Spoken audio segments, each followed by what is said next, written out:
How to quit your 9 to 5 and scale to 10K a month in the next 3 months from properties that you don't even own. Step by step. Guys, property isn't easy, it's messy, it's stressful, and it'll punch you in the face if you're not ready. But today, you're getting everything. You're getting the scripts, you're getting the deals, the systems, the exact blueprint that I used in order to escape the rat race, and the same blueprint that my students are using to replace their income without owning a single house.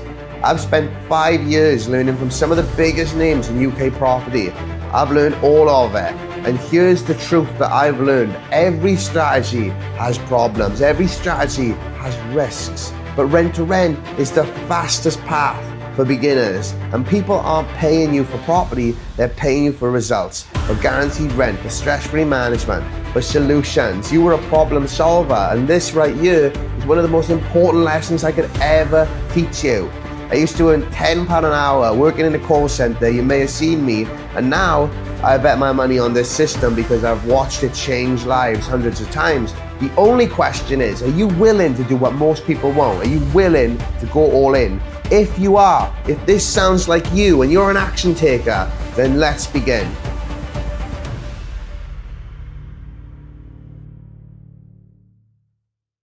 Hello guys, welcome to the call. How are we all doing today? Hey, Anakachi. Nice to see you. How you doing? It was really great speaking with you over the phone earlier. I'm super excited to have you on the call. Yeah, I'm here now. And I know, Anakachi, that you wanted to learn about co-hosting on tonight's call, so we will be going into some co-hosting. We've got Mark on the call from Bristol. He's just taken on his first rent in Snowdon. How you doing, Mark? He's doing great. Can't hear him. To be honest with you guys, we're not going to have too many people unmuted on this call because I'm going to just smash through it, okay? Because we got 2 hours of content here, okay? So I'm going to shout out a few people. Everybody with their camera on, shout out to you. Shout out to Lewis. Good to see your face. Really happy to see you, brother. We got Matala Gurung. How you doing, mate? Nice to see you. Thanks for hopping on the call. Hopefully we got some value for you. Well, I know we got some value for you. So what we're going to do today, guys, is this is the rent-to-rent beginner's guide. Now, the goal of the call is to get you to your first £1,500 a month passively from properties that you don't even own, okay? So at the end of the call, right, for those who stick with me at the very end, I'm going to have a special offer for 5 people. Let me know in the chat how many people I've got the special offer for before we continue. Hey, John, how you doing?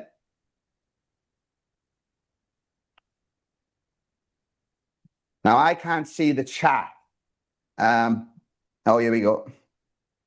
5. I'm going to need some more 5s, guys. You guys with me? We're going to have a special offer for 5 people. Drop a 5 in the chat and make sure that I'm, you guys can hear me. Oh, there we go. Now I'm seeing all the 5s. They're all flooding in now. Right, slow down. Right, cool. So like I said, the goal of the call is to get you from, maybe you don't know what rent-to-rent is, and maybe you're just looking for an opportunity to learn. Maybe you're just sat on the sidelines. You don't know what rent-to-rent is. Well, I'm going to make sure that you guys know what it is from start to finish, and I'm going to make sure it's simple, fast, and easy for you guys to actually go out there and implement. Now, what I find with a lot of these webinars, and I'm sure you guys can all relate to this. I'm sure this isn't your first webinar. If you come on tonight, you've probably been in one of these before. And we all know that when you come to one of these things, it's usually leading up to a massive sales pitch, right? So if you guys have been on a webinar before and it's ended in a sales pitch, I just want to let you know that that is not the purpose of today, okay? The purpose of today is so that you actually know what to do, because there's a lot of misinformation out there, okay? And people are probably wondering, well, why would I teach people how to do it for free when, the whole point is that you come on my program and you become a client? But I look at it like, you can just go find that information for free on ChatGPT, okay? You can just go on YouTube and get that information. But the challenge with doing it that way is there's a lot of misinformation out there. So what I want to do is, because I know what to do, because I've done the strategies, I want to actually provide you with the correct information. So that way I can go to bed tonight and I can sleep easy knowing that you guys are armed with the tools that you need to actually go and make a success out of this. Now, at the end of the day, there is going to be an opportunity for people who want to work with me one-to-one, people like Mark, who've made a commitment, who've jumped in, and they've said, you know what, I know what to do, but I want that additional help. So I will offer you that opportunity. But my goal is that you can just do it by yourself if you want to. But if you want to fast track it, then of course you can come and you can join my community. You can be like Mark, taking on his first rent-to-rent in less than a month, I think. With John as well, he's joined the program in a month. We've already got his first rent-to-rent lined up. If you want to fast track your journey, you can join me. But if not, you're still going to know what to do by the end of this call. If that's really cool, then drop a 1 in the chat. Perfect. Welcome, Stuart. Stuart is another one of our clients. He's from Watford. Good to see you. Now, you're going to want a pen and paper for this because I'm going to be covering a lot of content. I'm going to be covering a lot of content in this. It's going to be a 2-hour call, okay? So what you're going to want to do is you're also going to want to save the video so that you can watch it later, just in case you drop off or your mind starts drifting. You're going to want to download the video because that way, if you download the video, if you're like me and you do a lot of traveling, you can watch the video on a flight. Of course, you're going to want to take pen and paper. You're going to want to take notes. You're going to want to download the free workbook to go along with this so you can really get into the meat and potatoes of it. And you're also going to want to share this.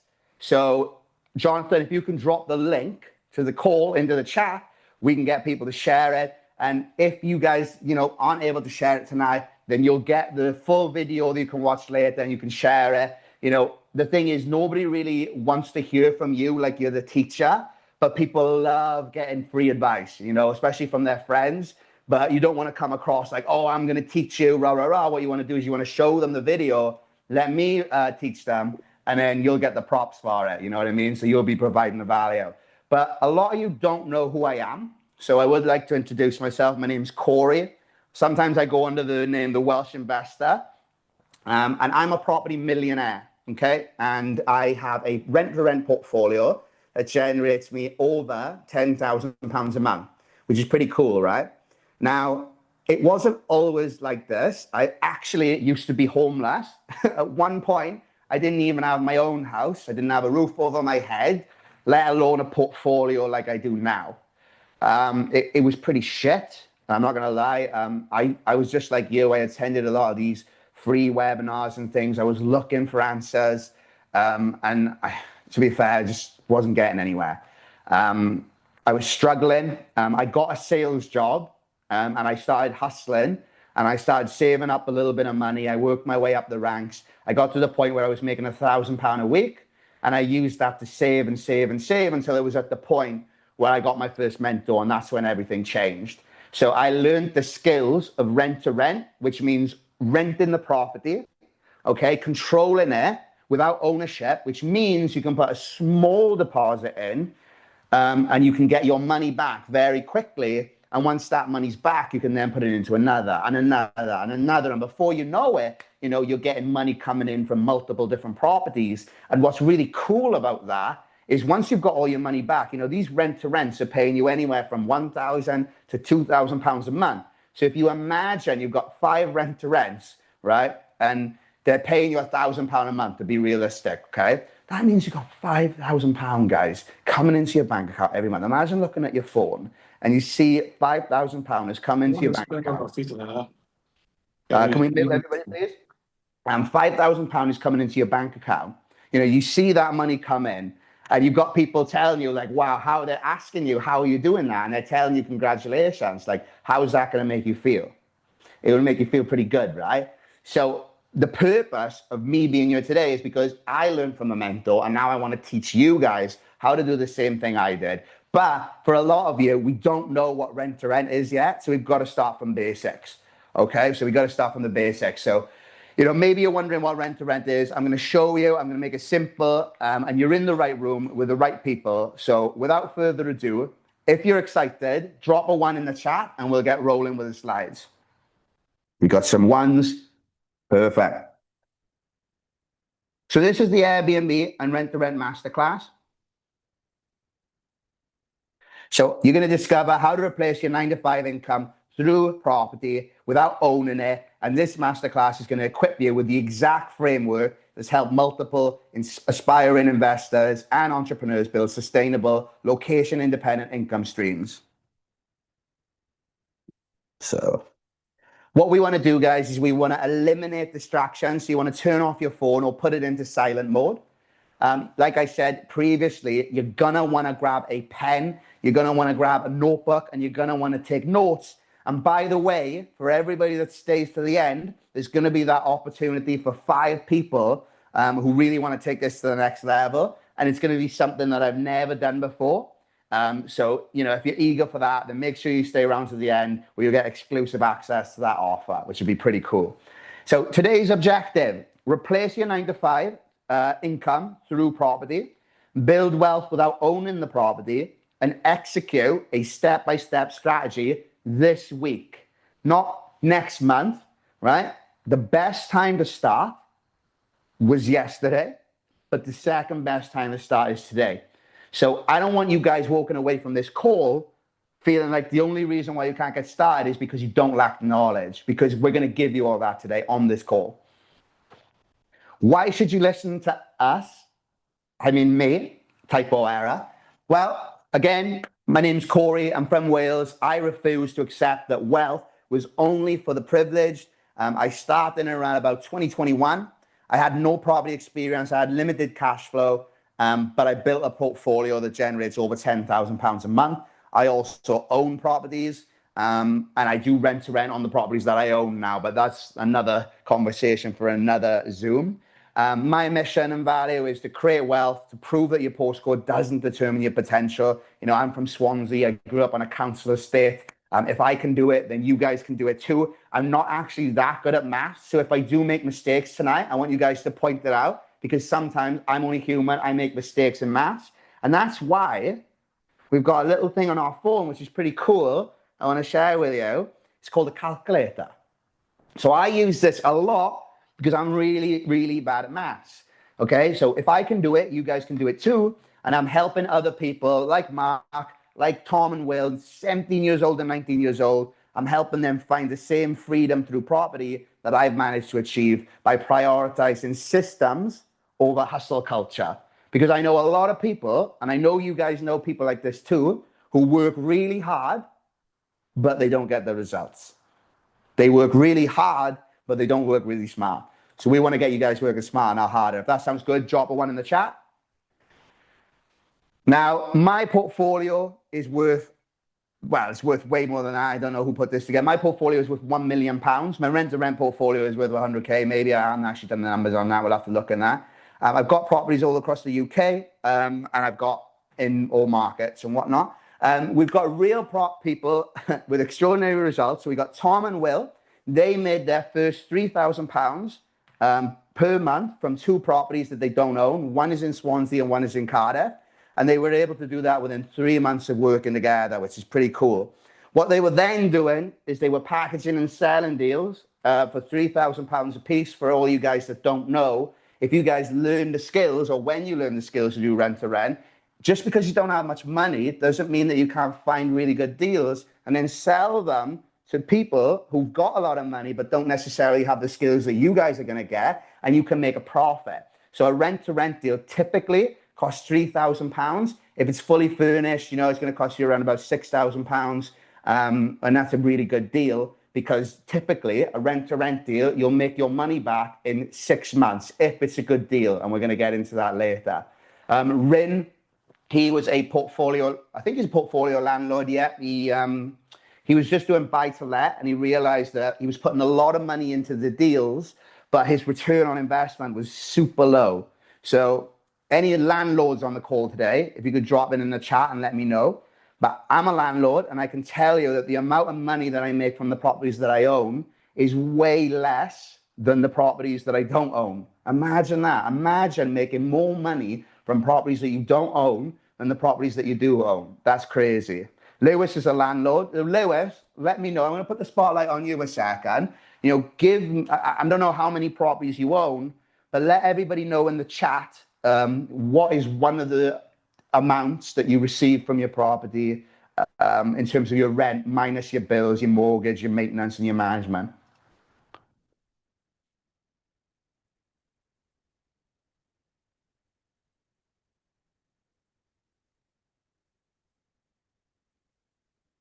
While we wait for Lewis to pop that in the chat. Oh, okay, so he's making about £400 to £450 per month in rent. That's not bad, okay? I know people who are making a lot worse, so hats off to that.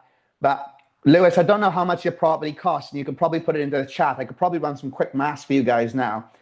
When it comes to property, the most important thing is putting your money into something and how quickly can you get that money back. That is the number one rule in property. So write that down if you've got a pen and paper. I want to put my money into something. And my first question above all else is how soon can I get my money back? Because when I get my money back, the property or the asset is still making money, but it's an infinite ROI because I got all my money back. So we like infinite ROI. It means that we're making money, but there's no money sitting there. So we pulled all our money out and the property is still making money. So he said that buy, refurbish, refinance. Let's say we take a typical property and let's say it's 145 grand. We put 25% down, which is like 40, 50 grand, right? Plus the stamp duty, land tax, let's say 40 grand, right? Now, if Lewis is making £400 a month, then how long is it going to take Lewis to get all his investment back before he's actually making money? Now, for everyone who's good at maths, drop that in the chat. Let me know, and I'm going to use the calculator. And if you're right, if you get it before me, maybe there'll be a prize. But you probably won't, because I'm going to use a calculator. I'm going to cheat.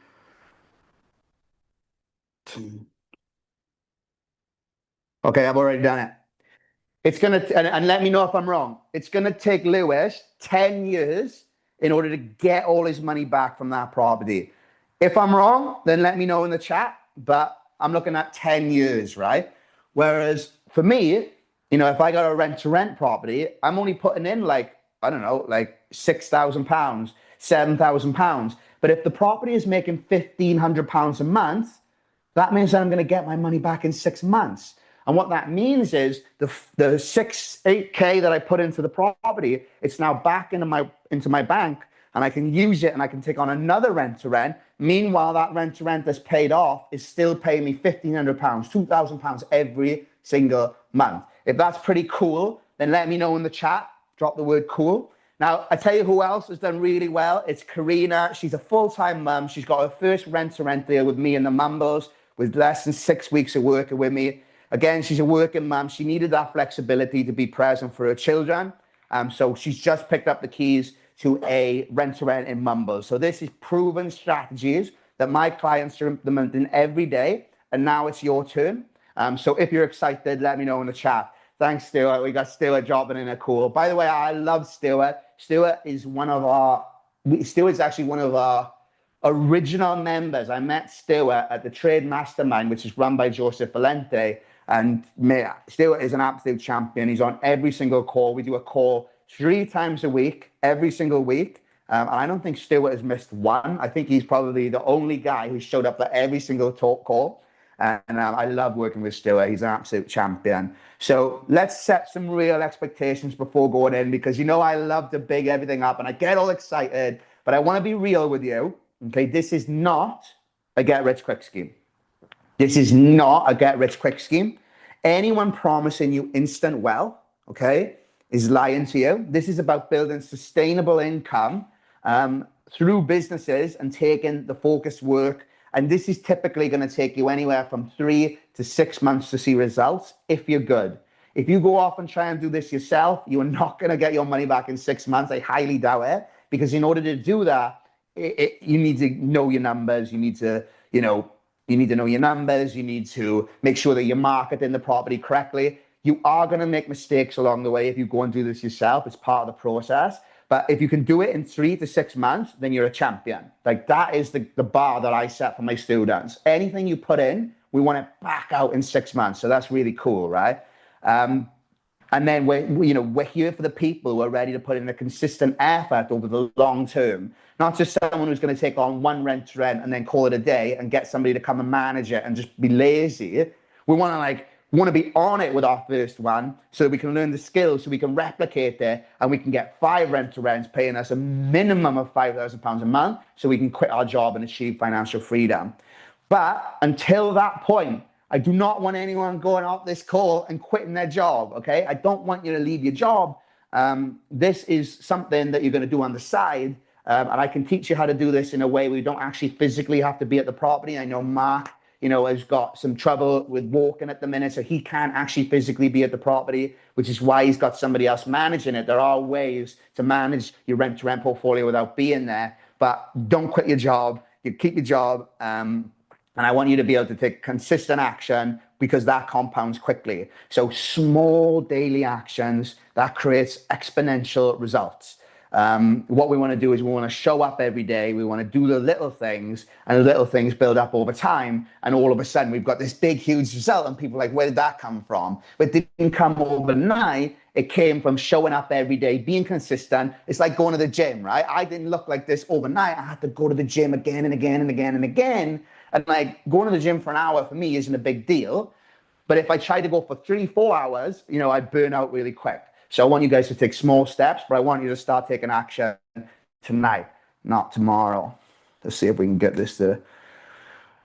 By the way, this is my first time ever working with a slide. I'm not actually a system person. Do you know what I mean? Like all this stuff. So hope you guys are staying with us. So let me know if you can see the screen, by the way, because otherwise you're just looking at me and thinking what this guy on about. I'm actually looking at slides here. Hopefully you guys can see this. My big promise to you, what's possible, is you can do this with a minimum of £2,000. Okay, that's the setup cost, photography, inventory. I'll show you how to get your first booking and fund other properties. This is only going to take you 3 hours a week total investment in terms of your time. And what's really cool is if you learn the skills and resources, you can do this from anywhere. So you can do this from Bali, you can do this from London. I'm going to Thailand in December, and my properties are all fully booked. They're not booked for 1 or 2 nights. The way I do it is I actually got the bookings going until like January, February. I've got some bookings going into way next year because I've got the contacts. I've got what I call my little black book. And if I've ever got an empty property, I just literally ring up people in my little black book and I say it's available and it gets taken straight away. I don't pay Airbnb fees because these people are actually in my phone book. So they come straight to me. I send them an invoice and I get paid, which is pretty cool, right? You guys want to learn how to do that? Let me know in the comments and let me know right now. And I want to share with you another example, another great story. This is Henry. So Henry actually came to my house. So for those of you that don't know, my clients who I work one-to-one with, they've actually all come down to my house and they've spent the day with me, and we ring up landlords and I'm there with them, pitching with them. I'm on the phone. I know you guys will have seen this if you follow me on Instagram. I'm on the phone pitching with them. I do one, they do one, I do one, they do one. If you guys think that coming and spending the day with me would help you get your first rent to rent, then let me know in the comments. Drop an I in the comments, just drop whatever in the comments. Let me know because that is actually something that I do offer to my one-on-one clients, which is pretty cool. So Henry came down and we did the call-ins together. And yeah, you'll see on one of the calls, I actually managed to get the viewing, but I sent Henry, I told him what to say, and he got the rent to rent. He got his first rent to rent. He was so chuffed. He was working at Amazon before that and he hated his job, right? Absolutely hated it. But then the landlord came back to him and he said, I don't want to do this anymore. He said, I don't like the contract. And Henry was like, what am I going to do? What am I going to do? I don't know what to do. And I said, look, I actually said to Henry, I said, I'll actually come up to Cardiff and I'll get this sorted with you. So he went up to Cardiff. I met him. I met the landlord and the landlord's son. And we negotiated. And he said there was things in the contract that he didn't like. And I said, well, this has got to stay because this protects Henry. They wanted Henry to rent it out from his personal name instead of being a company. But this is a little fact for you guys right now. You never want to do a rent to rent in your personal name. You do it in a company because if you do it in your personal name, it's called a sublet. Type sublet in the comments if you're listening to this, and I want you to write it down as well. Because if you do not do this with the right agreements and through a company, it is a sublet, and a sublet is illegal. So we can't do that, okay? But we'll get into that, right? Sublet. Can't do it. It's illegal. So I went up there and I said, look, Henry has to rent it out for his company because it's going to cover him. But not only is it going to cover him, but it's going to cover you. And let me tell you the reason why. The reason why is if you get somebody to come into this property, okay, and they don't pay you rent for any reason, guys, what do you think is going to happen, okay, to Lewis if Lewis' tenant reaches out to him and says they can't pay rent this month? Lewis, are you going to be able to get them out straight away, or is it going to take a long, long time? It's going to take a long, long time. And why? Well, because a tenant has way more rights than a company does. Let me give you an example. So Premier Inn is a company, just like you guys are going to have a company, just like I've got a company. My company's name is Dragon's Gate Lettings, okay? Now, Dragon's Gate Lettings is not me. Premier Inn is not whoever owns Premier Inn. It's limited liability, right? So what happens when Premier Inn doesn't pay the rent? Do you think Premier Inn is going to be able to stay there and say, oh, we can't pay the rent this month? I don't think so. Why is that? Well, a client, a tenant, rights. They've got way more rights than a landlord. You can't kick Sally and Jim and their little kids, Susie and James. You can't kick them out for Christmas. You've got no chance. You've got to serve them an eviction notice, and then you've got to go to court, and you've got to do this, and you've got to do that. It is a nightmare. However, if Dragon's Gate doesn't pay, if Henry Lettings, or I can't remember what his company is called, H. Powell something, if he doesn't pay, then he has no right to be there. He's got 14 days, or the judge says you're out. If you can't afford to pay, then shut your business down. This is business, not personal. It's business. So I said, Mr. Landlord, if you put Henry in here, and Henry does this in his own name, it's going to mean that you're not protected. If he doesn't pay his rent, you're screwed. Excuse my language. But if Henry's company comes in, it gives you more protection. You can get rid of him, and you can get a new tenant in, and you'll be in a really great space. Does everybody get that? If you're getting this, then let me know in the comments, because this was the thing that changed the whole conversation. We went from Henry arguing with the landlord to us being like, we're feeling pretty excited about this because he can see the opportunity. But because Henry is new to this, he didn't quite understand it, okay? But I've been doing this a long time. I get it. So I know exactly what to say. And when I'm talking to a landlord, it's pretty cool for me because I am a landlord. So I know exactly what rent landlords want. And they want two things. They want their rent, and they want it to be paid on time. And if you can give that to them and you can look after their property, which I'm going to show you how to do, then the landlords are going to love you, and they're going to give you more properties. Type in more properties in the chat. Once you get one landlord, the sky is the limit. It opens up doors for you. So now it's your turn. So don't miss out on this, okay? So Henry's got that rent to rent. He got 12 bookings as soon as he took it on. It was amazing. And yeah, it's pretty cool. So traditional property investing is broken because, again, you've got to put these eye-watering deposits in. Lewis didn't tell me exactly how much money he put down, but I can tell you how much money I put in the properties. I put in 40 grand on one property, and I'm making 875 minus 335 for the. Well, we can do the math because we got the calculator. So 875 minus 335, which was the mortgage. Okay, that's 540 minus, don't forget the management fees. Now, the management fee is going to be 10% of the rent, not 10% of what I get paid. Stay with me. So it's going to be 87 pounds. So 543 minus 87. Maintenance is another 10%, so minus 87. My profit is 369 pounds a month, right? You times that by 12, that's 4,428 pounds a year. Okay, now, if I put 45 grand in, then it's going to take me, so 4,428 times 10, it's going to take me 10 years to get my money back. It's too long. You're never going to get rich with buy to let. And I learned that real fast. Okay. So you get disappointing cash flow. You don't get the same level of commitment because these people, they might not pay you 1 month. I had that as well on this property. The tenants didn't pay. They were late paying all the time. I was worried. I couldn't get them out. I literally just sold that property, and it was the best thing I ever did. And I barely sold it for what I paid for it. It was a bad property decision. Like, I didn't lose money, but I didn't really make anything. So guys, like I said, if I can do it, you can do it. I've made mistakes too. And I want you guys to know that now, I'm at the point now where I can show you what to do. but most importantly, what not to do. So buy to let, I do not recommend it.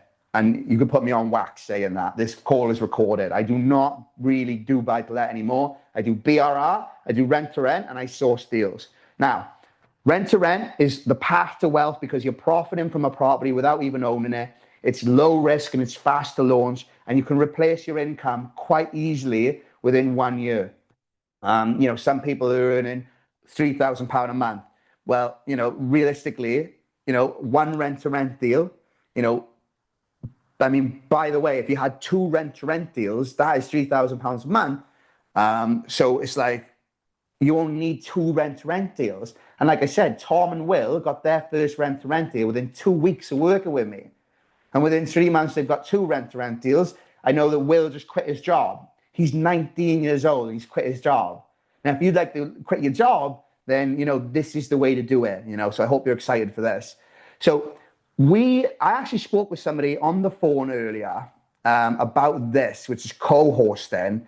I don't want to say your name because I don't want to butcher it.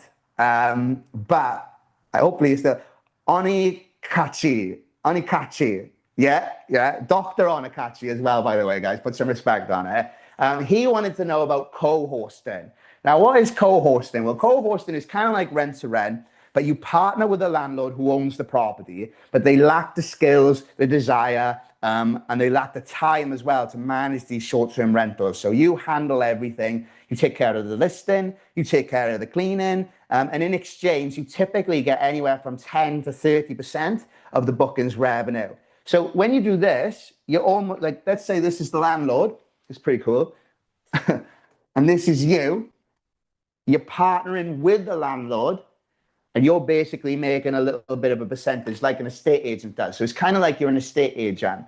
But when you do rent to rent, what you do is you secure the property on a long-term lease. And I'll show you this. Well, I might not have time to show you the rent to rent agreement, but we've got these agreements in place so that we can, have the permission to sublet and then host the property on short-term rental platforms like Airbnb, like Booking.com. And what you're doing is you're renting it out, okay, on these platforms. You're making a nightly rate on it, which is really high. And then you're using the money that you make to pay for your rent, to pay for your bills, to pay for the council tax. And then you pay the rent, the bills, the council tax, etc., etc. And the money that you get left with, you get to keep, which is typically anywhere from £1,000 to £1,500 a month. So you're actually making more money than me, more money than Lewis, who potentially owns the property. Because if you remember, if you look back through the chat, you'll see that Lewis is making about £450. But I just told you, you can make £1,500 and you don't own the asset. Okay, now, of course, we all want to own the property in the long run, but the people make the mistake of running straight to property investing and putting all their money into property when they're not going to get their money back. But how long, guys? Let me know in the chat if you know how long it took me to get my money back from that one property, just to see if you guys are following with me. Because I want to make sure you guys are watching. I want to make sure you guys are taking notes. Lewis just said 60 grand in with all the fees. That's stamp duty, land tax, or land transaction tax if you're living in Wales. That is the estate agent fees. That is, all the legal fees and things. If you're buying the property through an auction, they got auction fees. It's a very expensive game buying properties. So what you guys need to do is learn how to build a monthly cash flow first, and then you can use that money then to buy the assets. Okay, so it starts with rent to rent or co-hosting. My bad. Co-hosting explained. Let me get rid of the C for a sec. There we go. Oh, I'm not the most technically savvy person. So what we want to do is we want to identify the landlords with suitable properties.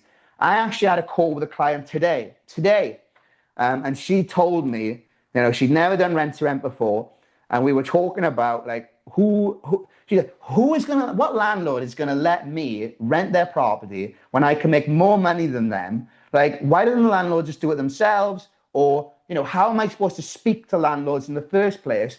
And I said, you know what most people are doing? They're actually not seeing what's right in front of them. Because when I tell people to pitch landlords, they're thinking, oh, I got to go on Gumtree or I got to ring estate agents. But guys, this lady that I spoke to earlier, her whole family, guess what they do for a living? You're not going to believe this. This is gonna blow your mind, guys. Her family, they're all landlords. So I said to her, well, look, if your family are landlords, then don't even worry about going on Gumtree, and don't worry about ringing estate agents, and don't worry about going on open rent. Why aren't you picking the low hanging fruit?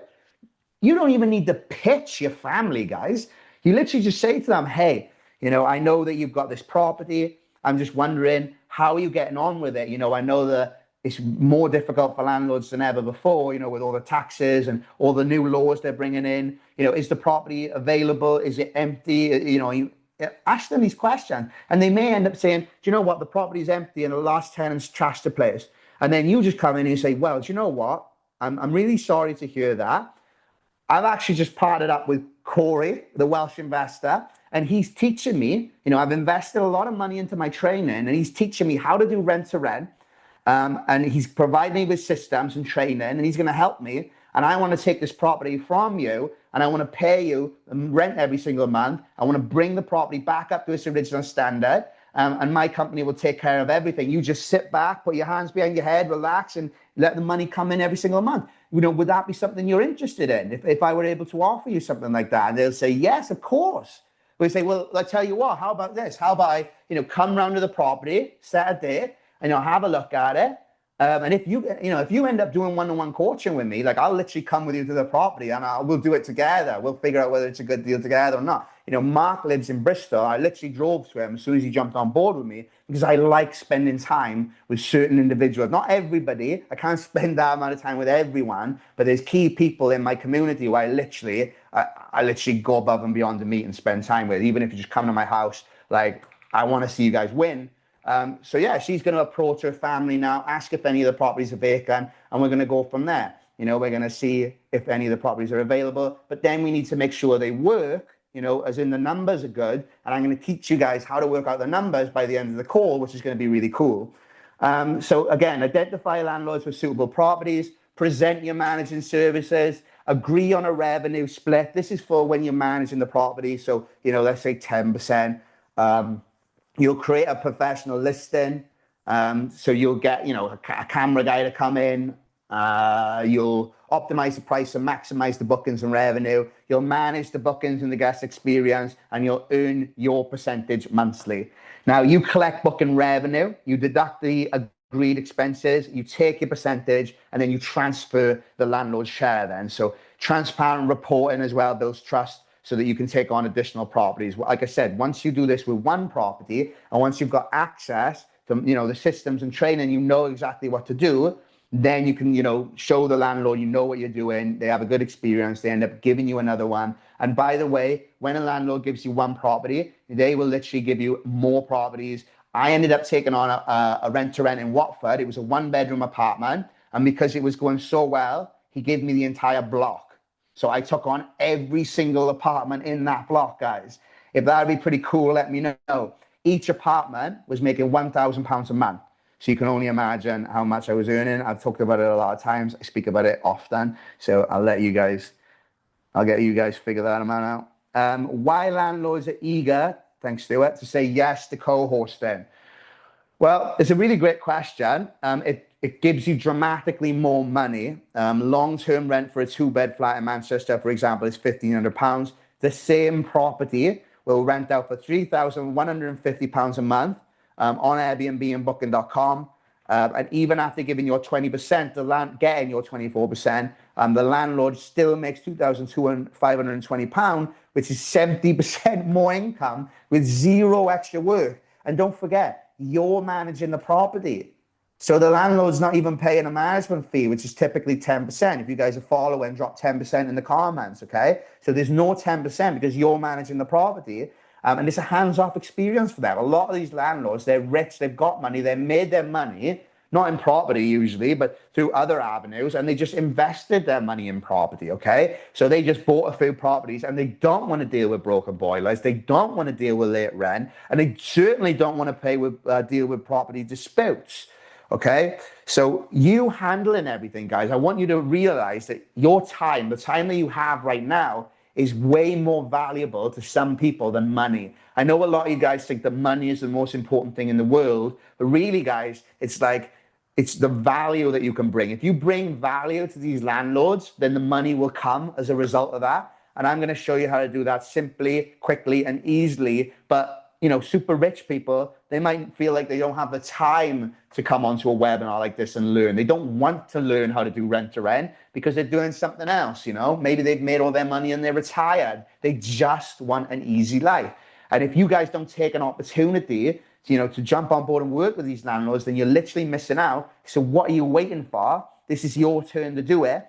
And you're going to be able to, provide a service by giving regular inspections, professional standards, and making sure that the property is well looked after and maintained. And this is really easy stuff, guys. You don't actually need to physically be at the property, but it's one of them where you may potentially need to be called out. You may need to make a phone call now and again. Like, I'm not going to sugarcoat it. Like, sometimes you may have to deal with a problem or two, but the amount of challenge that you're going to deal with as opposed to the money that you're going to make is just crazy. So it's a bit of a no-brainer, to be fair. So here's a case study. We got Chris. He's got 9 properties under management. He's got a 25% average revenue split, and he's making 13K a month. And that's all through properties that he doesn't own, which is pretty cool. Again, this is rental arbitrage explained just because I want to make sure you guys understand this. You secure a long-term lease. You rent a property on a standard 12 months tenancy agreement with explicit permission to sublet the property. You furnish it and you prepare the space. You get professional photos taken. You host it to short-term guests, and you keep the difference, okay? So the difference between the amount you pay in rent and bills and everything versus the amount of cash you collected, that's the difference that you get to keep. And we're going to skip this case study because we've had too many of these. Which model should you choose? Okay, so co-hosting. You guys are going to want to get into co-hosting if you've got limited capital. So if you've got less than £2,000, okay, then you can get into co-hosting. You can start right now. And you want to, maybe you want to test the business with minimal risk. Maybe you prefer not to commit to those monthly payments of rent, because if you're co-hosting, you're not actually paying rent, you're just collecting 10% of the revenue. And if you want to scale quickly without capital constraints. Now, rental arbitrage is basically, guys, if I didn't explain it, that's actually rent to rent. So when I say rental arbitrage, I mean rent to rent. And that is for the guys who've got £2,000 to £5,000 available for a property. They want to get higher profit. We're talking anywhere from £1,500 to £3,000 every single month. And you're comfortable committing to monthly rent payments. Now, I know that it can be scary to commit to something where the money's coming out of your bank consistently, because you're thinking, well, what if I don't make any money? And guys, at the end of the day, there's nothing that you can do in this world without risk. No guts, no glory. But I promise you, if you commit to rent, and we're going to let John back in. There is no rent-free business plan. But the way I teach you guys, and what I want you to know is this: we want to make sure that when we take this property on, it breaks even at 50%. So what does that mean? That means that if the property is only occupied for 50% of the month, then that means that you still break even. So you still pay your rent, you still pay your bills, you still cover the council tax, and you haven't lost money. If the property does not break even at 50%, I never recommend that anybody takes it on, because if you have a really quiet month, that's when you can lose money. But the chances are that your property is going to be booked way more than 50% of the time if you pick the right area. So properties are typically booked about 80% of the time, but the way I teach and the way I actually do my Airbnbs is they're booked 100% of the time. They're never empty. I call it buy-to-let on steroids. And I can show you how to do that. But right now, all you need to know is that there is a risk, but it's small, it's minimal, as long as you pick the right property. Because the only thing better than no deal, the only thing better than a bad deal no deal is better than a bad deal, is what I'm trying to say. You don't want to take a bad deal, okay? So there's a little bit of risk, but there's a higher return. Starting with limited funds. So, I've had properties where I've taken them on and we've leveraged the landlord's furniture. We've managed to get the furniture included in the deal. This is amazing because what this means is you don't have to spend time furnishing the property. You don't have to make about 1,000 trips to B&M to get a sofa, to get a TV, because guys, it's really time consuming. I've done it multiple times and like it's a pain in the butt. Not only are you spending a lot of money to get the furniture and things, but you're spending your time getting it all ready, getting it set up. And sometimes, guys, it can take like a week or up to freaking 4 weeks to do this. So if you can get a deal where the rent is included, then it's a no-brainer. You use the first booking to cover your setup costs. So, you list the property before it's perfect. What I see a lot of guys doing, and even some of my students have been guilty of doing this before I kicked their butts into shape, is they waited too long to put the property online. Whereas I'm just like, oh, we haven't got a professional photographer in yet. You don't wait for a professional photographer to put your property online. As soon as you pick up the keys to that property, you're now paying the rent. So what we don't want is for you to be paying the rent and the property is empty, right? So we put the property on as soon as possible, and people are like, well, it's not ready yet. I said, if you get a booking in 2 days' time, are you going to run to the effort to make sure that you get it ready in 2 days? Yes or no? Comment yes or no, or let me know. If the property gets a booking in 2 days and it's a month-long booking, are you going to do everything in your power to make sure that it's ready? So for the next 30 days, you can relax, you can unwind, you can look at your you can look at your bank account and see that money coming in, and you can feel really good. So let me know if you guys would do that. Drop a yes. Thank you, Stuart. Stuart is always engaging. I love you, man.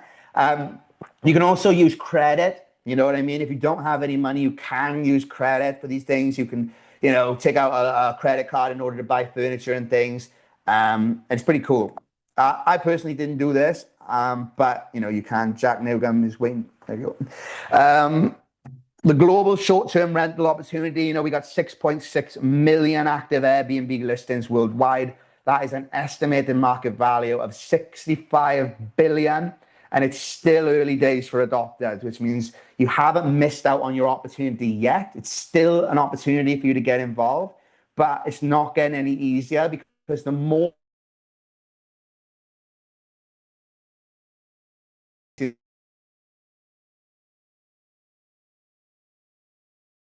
in the beginning, you could put a property there was not as many properties available. So if I put my property up and it's the only property in Swansea and somebody wants to come here for a month, 2 months, 3 months, and they need a fully furnished accommodation, chances are I'm going to get booked. But now if you go to Swansea and you want to book an Airbnb, there's tons of Airbnbs. So what do we need to do? We need to make sure that we stand out. And how do we stand out? We make sure that we market the property correctly. We make sure we furnish the property correctly. We make sure we get the right property in the right location to make sure that we're making money consistently and that the sky is the limit and you can continue to make money so you can scale and grow. It's not as easy anymore because there's so much competition.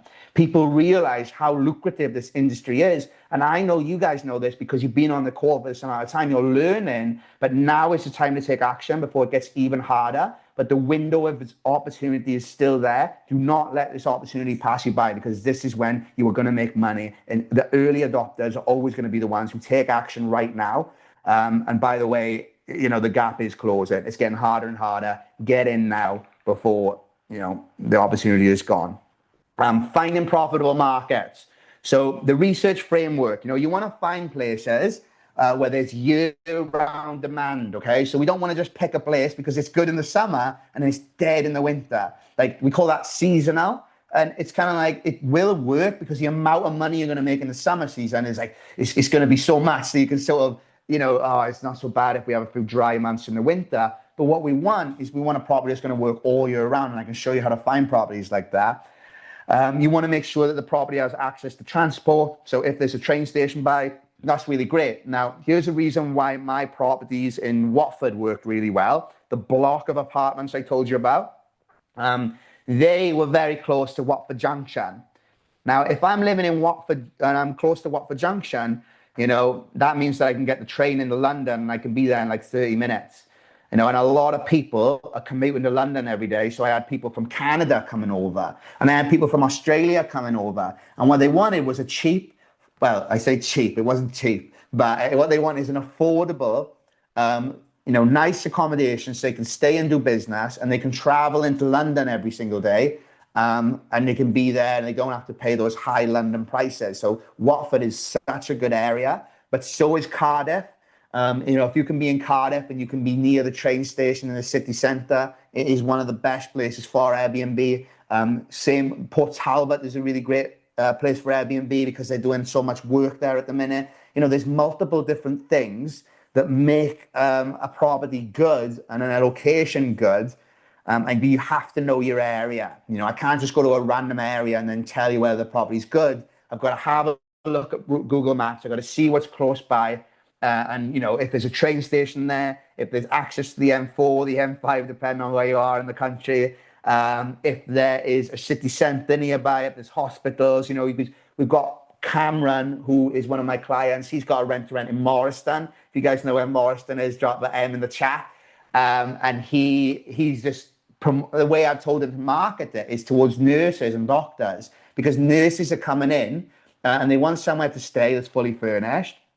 And then, they stay there, they work for a bit, they do whatever they do there, hospital duties, and then they leave and they go back to wherever they're from. But they just need somewhere fully furnished to stay that's not going to make them do like 6 months or 12 months at a time. They want to come for like maybe 1 month, 3 months.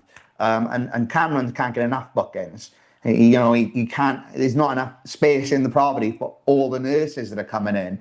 So that tells me that it's a good area. If the demand is high, then that means that, that means that the property is good. If the demand is low, then we might want to look in another area, okay? The occupancy rate.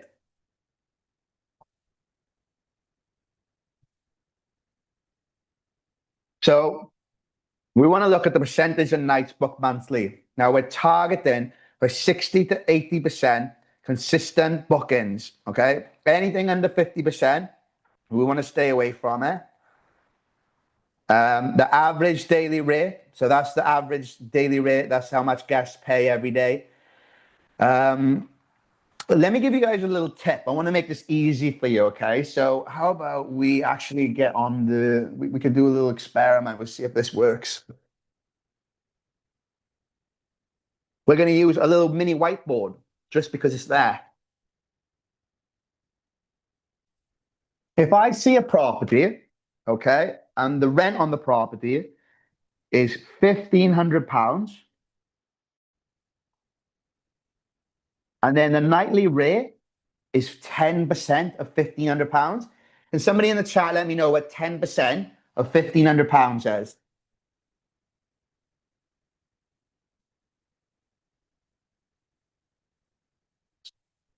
Da-da-da, 150.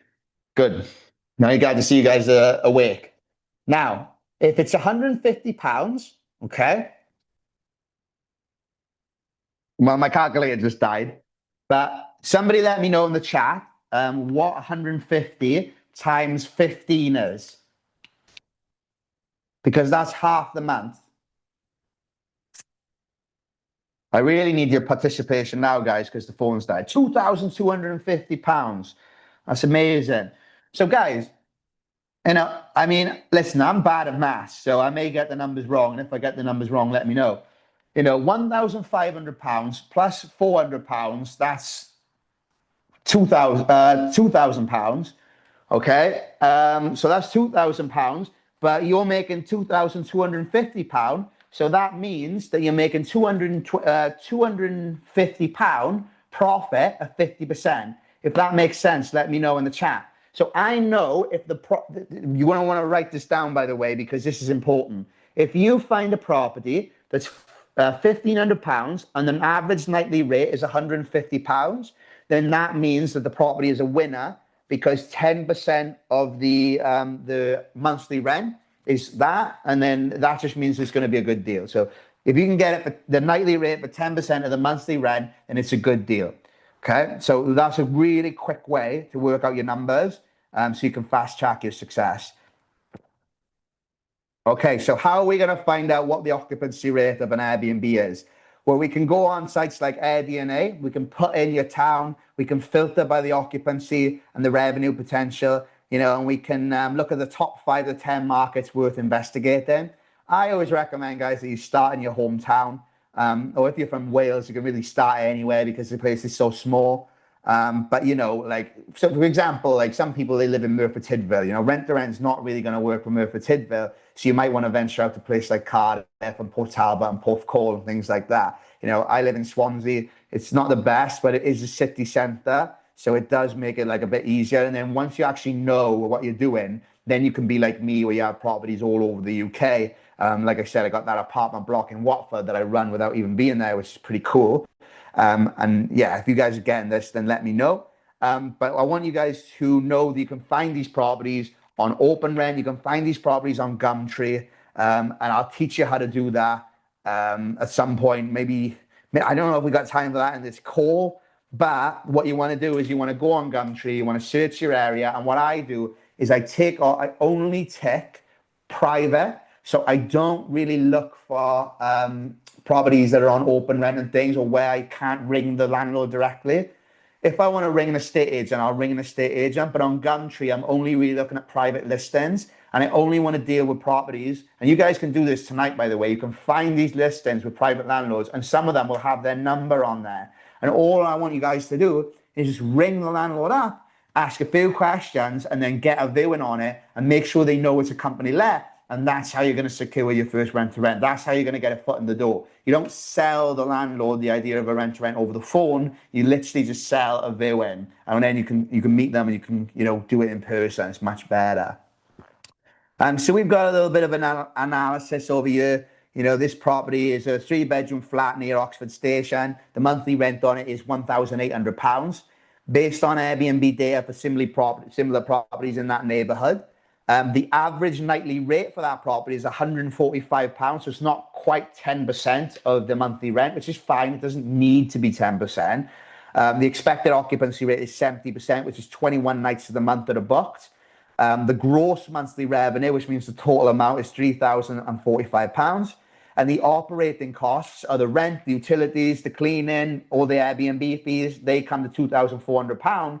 So that means that your profit on that property would be £645 a month, potentially though £1,000 to £1,500 if you know how to do it properly, if you know how to market it, if you've got your little black book of contacts. You can get people off Airbnb and get the bookings directly, send over the invoice, get yourself paid, and then your property is booked out and you're making £1,500 a month. So that's a great opportunity there to take on a property like that.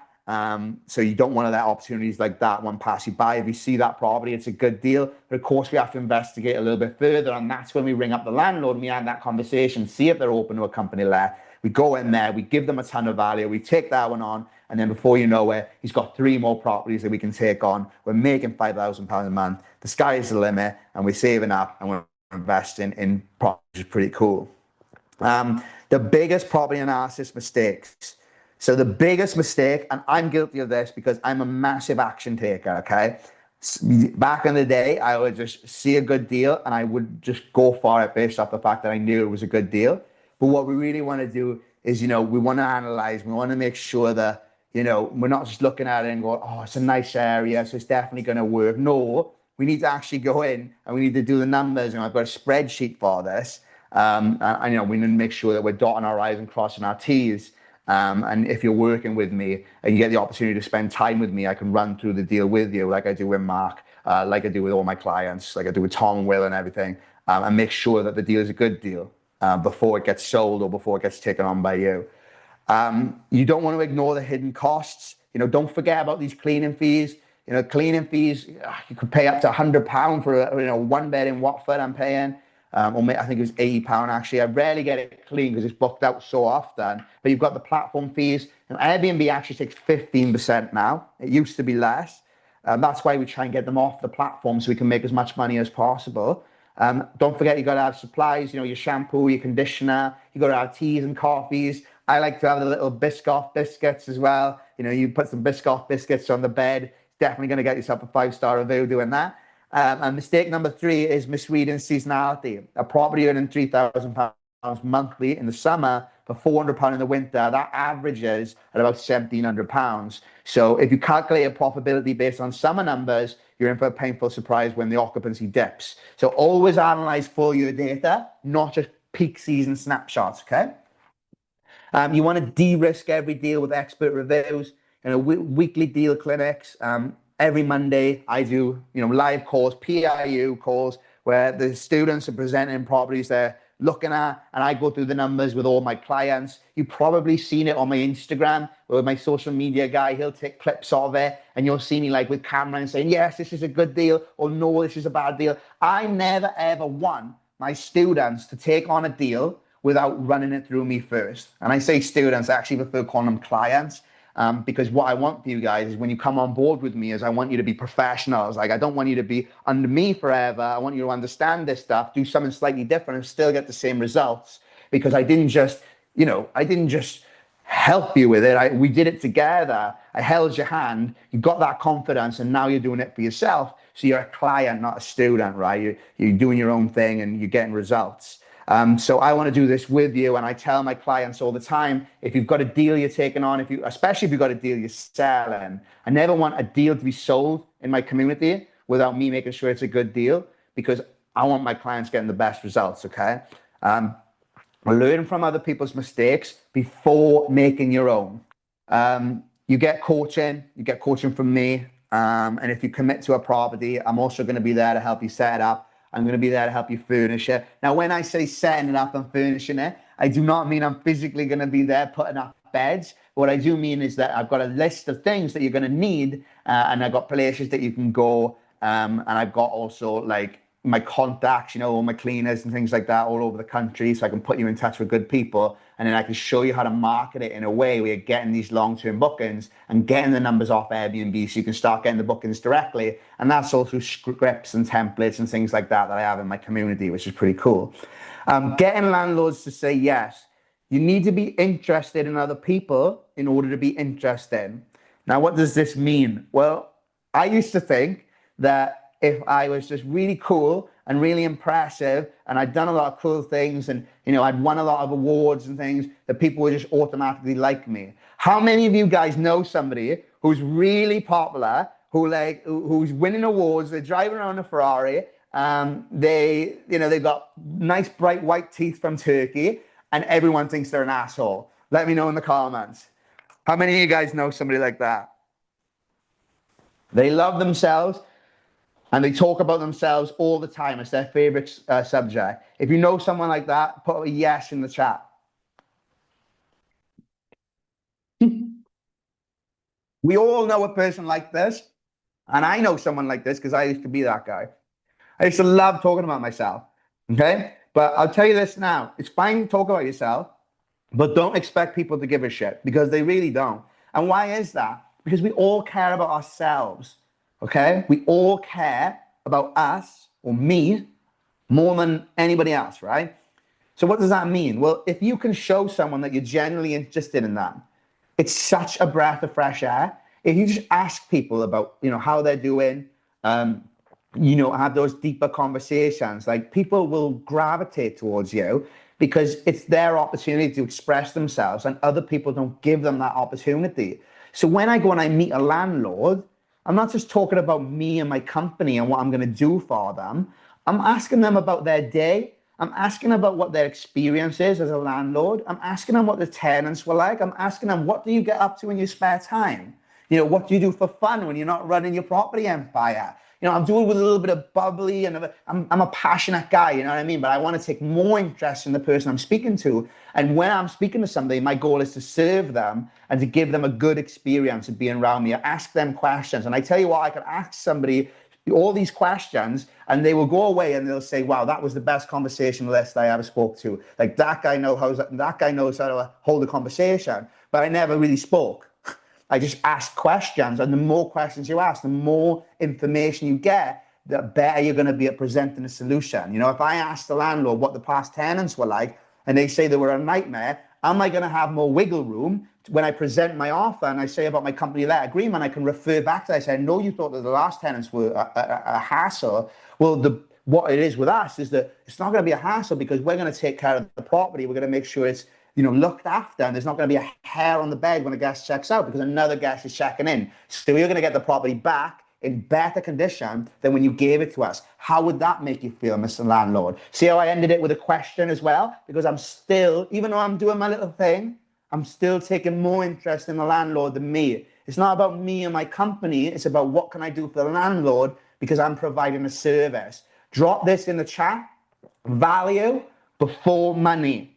If you provide value, then you will get money. But if you just go and you try and make money, you will not make money.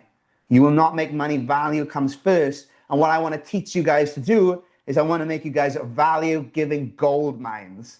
Okay, value-giving gold mines where you're providing an excellent service and the landlord is more than happy, and then they want to give you more properties and they like you because you talk about them rather than talk about yourself.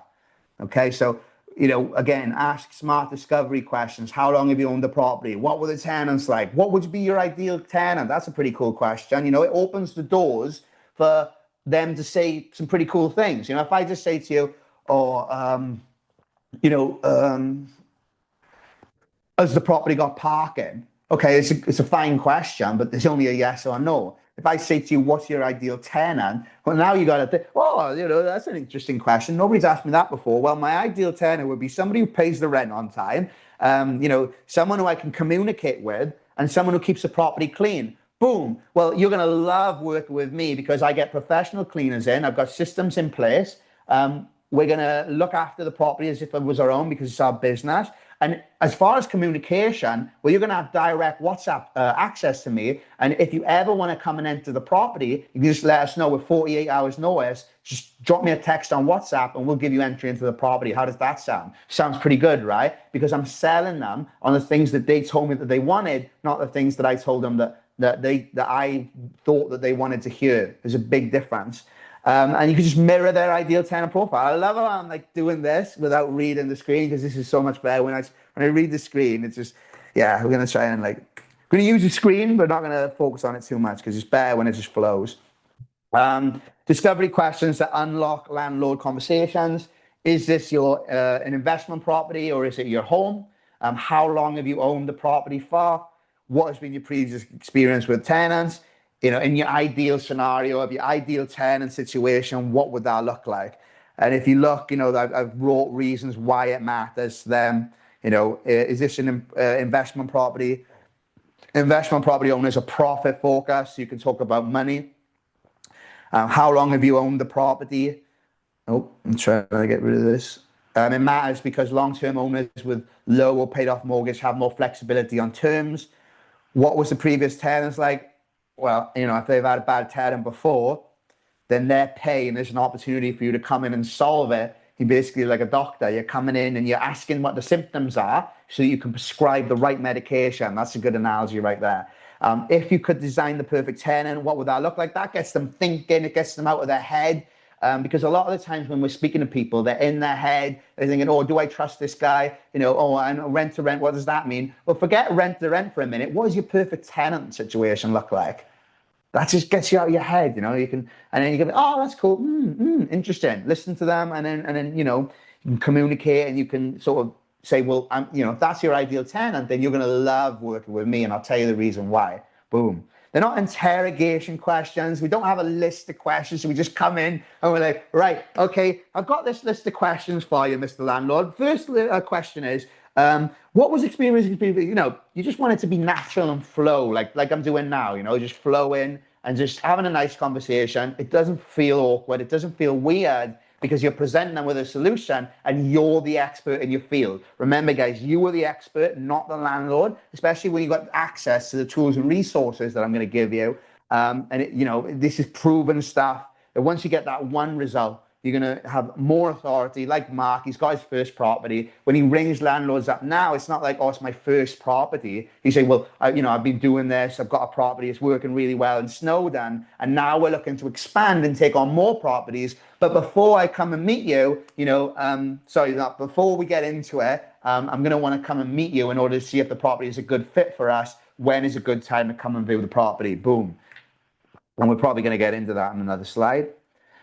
Visual impact matters. The way you appear, the way you appear in your body language, making strong eye contact. Don't go there and slump shoulders and you don't look at the landlord in the eye. You want to be confident, friendly, and collaborative. You're not begging for the property because, again, you guys are offering a solution to the landlord's problem. I know that a lot of you guys are going into this thinking, oh, I'm going to make a lot of money out of this, so it's bad, and the landlord is going to be like the victim in this. Bro, the landlord is literally winning because they're getting this, long-term rent agreement. They're getting the property managed for them, and they're getting it looked after. So the landlord's getting a good experience. So don't go in thinking that you're the one who's like, you're the one who's going to have to put the work in, and it's your business and you're just offering an opportunity. So don't go in with a begging mindset. Go in curious, and ask questions and figure out how you can solve the landlord's problems. And before you know it, if you just have normal conversations, the landlord will be your friend. And when they're your friend, they're going to give you more properties. So it starts off with one, and then before you know it, you've got 5. So it's pretty cool. Positioning without the A word, strategic language. This is what you say over the phone when you're ringing up an estate agent, okay? Or a landlord. We're going to stick with landlords on this call because if we go on estate agents, we're going to be here all day. I'm not going to read these because I don't need to. I've done enough of these now in order to sort of be able to wing it. If my phone wasn't dead, I'd probably get on Gumtree and start ringing people. But you guys have all seen me do it. So what I'm going to do is I'm going to pick up the phone. I'm going to find a property I like. I'm going to ask the landlord some questions. I'm going to say, hey, I saw your property on Gumtree. I'm just wondering if I could ask you a few questions just to make sure the property is a good fit for us. Actually, before I do that, I actually don't do that. The way I do it is the first thing I say is, so I got carried away there. I say, hey, how's your day going? They say, great, oh, brilliant, and if they say something like, oh, I had a shit day, I won't just ignore it. I say, oh, really sorry to hear that. Like, what happened? Oh, I got hit by a car. Oh, I'm sorry to hear that. Like, are you all right? Are you in hospital? Oh, I'm fine now. Okay, good. Well, look, I'm really sorry about your experience getting hit by a car. But I just wanted to call you up about the property that you've got listed on Gumtree. Is now a good time to talk? Actually, instead of saying, I'm flowing with it now. Instead of saying is a good time to talk, you can say is now a bad time to talk. And the reason why you want to say this is because people are sometimes they say no before they say yes. So if they say no, it's easier, right? So oh no, now's not a bad time to talk. He's just told you you've been hit by a car, So it's now a bad time to talk. Say no. Okay, perfect. Well, I've seen the property on Gumtree. Is this still available? Great. Is it furnished? No. Okay. I can see the property's been on for a while now. Have you had much interest in it? We're in the local area, blah, blah, blah. Say, right. So, we're interested in the property. It wouldn't be myself staying there. It would be my company. But when would be a good time to view it? I'm available tomorrow at around about 3 or 5 p.m. I'll be in the area. Which time works best for you? Now, the beauty about that question is that I didn't say, can I come and view the property? I assumed I could come and view the property, and I asked for a time, and I gave 2 different options. Now, whether the landlord says 4 or 5, I'm still going to get that viewing. Makes sense? Are you getting this? Let me know in the comments if you guys are getting this.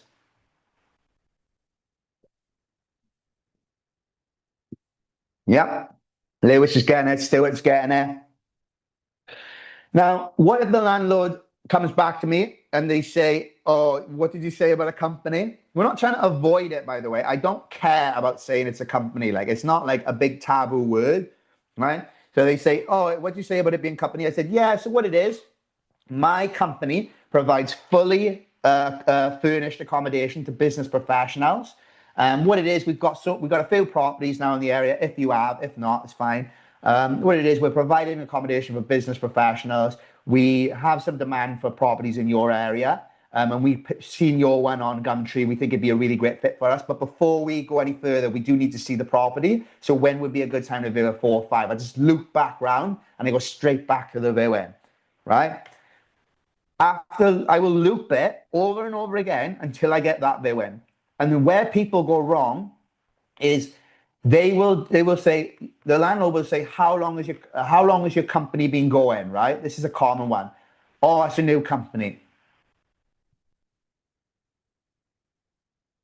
Now, if they say that, if you say it's a new company and then you pause and you don't say anything, what are you inviting the landlord to do? Drop it in the comments.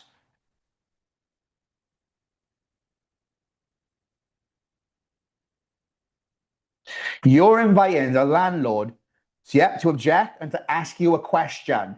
Now, when you get asked a question, now you've got to think of the answer. And what you're going to do, because you don't know what to do and you don't have the training, is you're going to answer the question and then you're going to pause again. So what is the landlord going to do then? They're going to ask another question and another question. And guess what? 3 questions deep and you don't know the answer and you look like a complete novice. Okay, and you're not going to get the property if you look like a novice, because do landlords want to do business with novices? Yes or no? Let me know in the comments. Do landlords want to do business with novices, or do they want to work with professionals? A professional, when you go to the doctors, right? If I go to the doctors and I say, doctor, I've got a bad cough. And then I say, what can I do about this? The doctor doesn't say, oh, well, you should probably take some medicine. All right, doctor, well, what medicine do I take? Oh, well, we got purple or green, but, I'm not sure which one would be best. Well, should I take purple or should I take green? Well, you should probably take the green, but, it's not been tested yet. That does not happen. When you go to the doctor says, what symptoms do you have? I have a cough. Okay, how long have you had a cough for? Well, I've had a cough for 3 weeks. Well, you sounds like you've had a cough for 3 weeks. Has it been really painful? Yes. Okay, so based off the information you just give me, here's your prescription. Go to the doctor, go to the chemist next door and pick up your prescription, right? Like, we defer to experts, and experts ask questions because they're trying to figure out what the best solution is for you. So I will never let you ask me a question. And if you're a client of mine, you'll know this about me. You already know this. I don't just answer questions. I answer a question and I ask a question straight back. And it's almost like a game of tennis. When the landlord asks you a question about, like, is it a new company? Here's what I'm going to say. I'm going to say, I'm not going to lie, by the way. If it's a new company, like a lot of people are, I don't say, oh, yeah, well, the company's been around for 6 years, because that's a lie. Okay, so what I'll say is, yes, 100%, it's a brand new company. And let me tell you this, the best thing about that is this is going to be our first property. Now, instead of us having to focus on 20, 30 different properties, we're going to be able to give 100% of our focus and our attention to your property. And the best thing about that is that we've got, we've paid for training, we've paid for systems, we've got cleaners who are going to be going in there looking after the property, and it's going to get 100% of our undivided attention. And we're really looking forward to making this work. When would be a good time for me to come and view the property first, or to make sure it's a right fit for us? You see what I did? I took the objection, I made it into the best thing ever, and then I asked the question that led me back to what I want, which is an opportunity to meet with a landlord. If this is helpful, let me know in the comments. Drop a yes in the comments, please.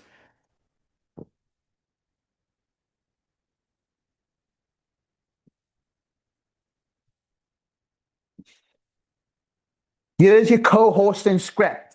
So the co-hosting script will go like, I manage properties for landlords who want a significantly higher income without any of the additional work. And based off my research, because I'm the expert, this property could generate X amount per month through short-term rentals. And that's roughly percentage more than standard tenancy income. Here's how it works. I handle absolutely everything. I create the listing. I do the professional photography. I screen it. You make it sound like you're doing a lot, when really, once you systemize this, you're not doing much at all. And you'll receive a share of monthly income with complete transparency through detailed reporting. I understand that you might have concerns about the property, but we'd love to meet you in person, just to go over it, and we can run through it in person. It'd be really good. When are you free to actually get together? Always ending a question, right? And then we've already been through this. This is actually a bit more wordy than I would like, so I'm not actually going to run through this because I've literally already given you guys the scripts. And the 3 most common objections are, is the property going to get damaged? And you say, I completely understand your concern. That's why I require a substantial security deposit from every guest, which is typically £300. That covers minor damage immediately. I also carry host insurance that protects against minor issues. And my cleaner inspects the property every time a guest checks out. This is a really good one. If somebody says, I prefer a tenant, you can say, I can understand why you'd want a tenant. Consider this though, with one tenant, if they decide to leave, you've got voids, you've got to re-let the property, you've got potential money not coming in during notice periods. With my model, if the guest cancels, another one books within days. And I actually have more income security with diversified guests than relying on one tenant's financial situation. And you can even say, look, we'll take care of the property as if it's our own. It would be just like a family was living in there. And you could even say, we work with families like me, myself, I provided accommodation for families who are in between moving. So we've got, one family where they're going to move into their forever home. They've already sold their house though, and they need somewhere to stay for 3 months. So they stay at my property. And that's just a really nice way of presenting it to a landlord, because you're saying, hey, they're not party people. They're not, you're not have heroin addicts and crazy people in there. You have a family who's in between moves and they just need somewhere to lay their head while they're waiting for their forever home. Concerns about inexperience, again, that's a fair point. I wouldn't say the word argue. I would take that out. I don't know what I was drinking when I wrote this, but I would say I understand why you would feel that way. It makes total sense. Now, I'm actually building a business and a reputation, so I'm extremely motivated to maintain your property perfectly. I'm also giving it my full undivided attention because it's going to be my first property. I'm not a giant management company juggling hundreds of properties. Where yours is just a number, that's a good one. You'll have my direct mobile and respond within hours, not days. Boom. And then at the end of all these, they're missing one thing, and that is let me know in the comments. What is missing at the end of all these objection handling? Let me know.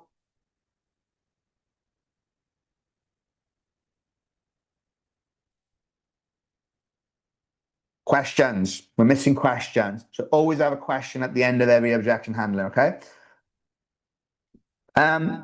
What you're going to need to protect you is you're going to need the agreements. You're going to need a rental arbitrage agreement. You're going to need a co-hosting agreement. This basically allows you to co-host the property and to sublet the property so that it's legal. Without this, it's subletting, as I explained at the start of the call. And we don't want that because subletting is illegal. The landlord needs to understand that you are renting the property out to other people, and they need to know exactly what it is, and you need to know because you need to be covered, because if you're not, that's where things can go really bad, and I don't want any of that for you. So should we have agreements in place, guys? Yes or no? Let me know in the comments. Should we have an agreement in place before we enter into business with a landlord? See a few yeses in the comments. Good. So what we want to do is we want to prepare your agreement. I have these agreements in place already, but these agreements, you can get them done yourself. All you need to do is go to a solicitor and you can ask them to write you up a company let agreement, but it may cost you upwards of £1,000 to get that done. But it is a legally binding agreement then. So you have to get it, guys. Do not enter into a company let agreement without a contract. I like to call them agreements. It's a much better word than contract, so always avoid the word contract. It's quite a negative word. And these are simple, easy, and easy to get when you're working with me, because I give you the agreements. But if you want to get one drafted up yourself, then you just go to a solicitor and they can do that for you. Then you just make sure that you get the documents signed. You can do that over DocuSign. You can get them signed in person if you're old school like me. And then you just create a smooth handover process. You schedule a handover, you collect the keys, you photograph the property, you get it ready. I like to negotiate a rent-free period, because think of it like this. If you've got to spend 4 weeks renting out, getting the property ready, that means that you've got 4 weeks without getting rent in, right? Now, you'll be able to list the property. So I want to make sure that, look, can we actually get this rent-free? Can I get a rent-free grace period so I can get the property ready? And then that way, then, I'm making money and I can pay you your rent. How does that sound? So if you negotiate one of those, that's great. Build your power team. You want to delegate everything. Too many people get into the Airbnb game and they want to do everything because they want to save money. Forget about saving money. I'm thinking about how quickly can I put my money to work. So the way I put my money to work is I get a cleaner to go in. I get the cleaner to do everything. They do the check-ins. They do the check-outs. They clean the property. They make the phone calls. Meanwhile, I'm paying them a bit more. But meanwhile, I'm making more money, finding deals, selling deals, doing my coaching, building a brand, doing my community, buying houses, doing refurbs. I'm doing money-making tasks, and I delegate the rest of the stuff to the cleaner. I even have a cleaner for my personal property because it doesn't make sense for me to be cleaning my own house when I could be using that money to make thousands of pounds. I'm literally making thousands of pounds an hour because I know how to use my time wisely, and I've invested in myself to learn how to make money and how to make money work for me, which is super important. So cleaners are your eyes and your ears. You also want to have a local handyman on speed dial, because if something happens, you want to be able to call him and send him to the property. Because what I don't want you guys to be doing is out there fixing leaky taps and putting door handles on. I want you guys to delegate, get somebody else to do it, so it frees up your time so you can go on and find your next property. And then you can hire in a VA. I actually really need to do this. I actually want a PA, a personal assistant, because it just gets crazy these days. So what I want to say to you guys is, rather than thinking about how can I save money, you want to think, how can I put my money to work, free up my time, and use my time to make money? And if you take nothing else from this call than that, then guys, this call has been absolutely worth it. If you agree, let me know in the comments, because this is really good stuff. If this is good stuff, let me know. The listings that convert, right? The listings that get bookings. These are the one. This is a bad title for your booking. Okay, I wish I had my phone working, because I could show you some bad listings. But we're gonna say 2-bedroom flat near the station. That is boring. Okay, what I would do is I would see what the demand is in the area, and I would say, Christmas discount, and I put a discount on it, right, to catch your attention. Perfect for business days. Boom. Because I don't need to put that it's in Watford, because they search Watford. So I say Christmas discount, or Christmas discount. Everyone loves a discount, right? They say perfect for business people, because business people are the people I want. And I know that because I've done my market research. I know who my target market is. So instead of me just putting anybody can come, it's better for me to focus on business people specifically, because then when they see my listing, they're like, this is for me. And when people think this is for me, they buy. When I can speak to you as an individual, and I'm looking at you and you're looking at me, and I'm saying, this is the right thing for you, here it is. It's just way better than saying, hey, this is for everybody. This is for everyone. Anybody can come stay at my property. That's when nobody stays at your property. If you speak to everyone, you speak to no one. And that's another thing you guys should write down, because I'm dropping some gems tonight. I'm on fire. I just come alive again. So make sure you guys are writing this stuff down, because these are things that are going to really set you apart from those other Airbnb hosts I told you about. Because guess what? More and more people are getting into Airbnb every single day. You look on my Instagram and you can see people winning consistently. People like Henry, people like Karina, people like Tom and Will, 17 and 19 years old. If people as young as 17 and 19 are getting into the game and making 3K a month while you're sat there at work, then you need to actually wake up and open your eyes, because this is happening, guys. And the proof is in the pudding. Don't miss this opportunity. This is your turn to make money in property. So don't wait on the sidelines like everybody else, because you will miss the train. I don't want that for you. So you want to make sure is where you're keeping an eye on your pricing. You need to know exactly how much to charge so that you're making money consistently. But you also want to make sure that before you put your pricing through the roof, you put your price a little bit lower. And the reason why you want to put your price lower in the beginning is because one of the most important things with a business is to get those 5-star reviews. So we're going to put our listing a little bit lower in the beginning. We're going to get 5 reviews. Let me know in the comments how many reviews we're going to put. We're going to get 5 reviews, okay? And then we can put our prices up, because we can't be putting our prices up and we've got no reviews, because people want to work with experts and professionals. And the way we find that out is first thing we do is we look at people's reviews. Okay, so if you want to be an expert, then drop a 5 in the chat. And by the way, if you remember how many people am I going to make an offer to at the end of the call, drop that in the chat and let me know. And let me know if you're getting this, okay? And now we've got a picture of a guy taking a photo. Brilliant.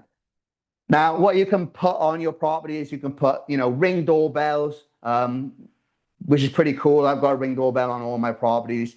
You can have dynamic pricing tools like Price Labs, and they just calculate how much the property is the average nightly rate is going to be in the area. It basically does all the work for you, so you don't even have to think about how much you want to charge.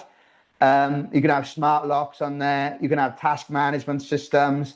And these are all little tools that you can use in order to make your Airbnb, stand out from the rest, because, these are pretty cool tools that you can use.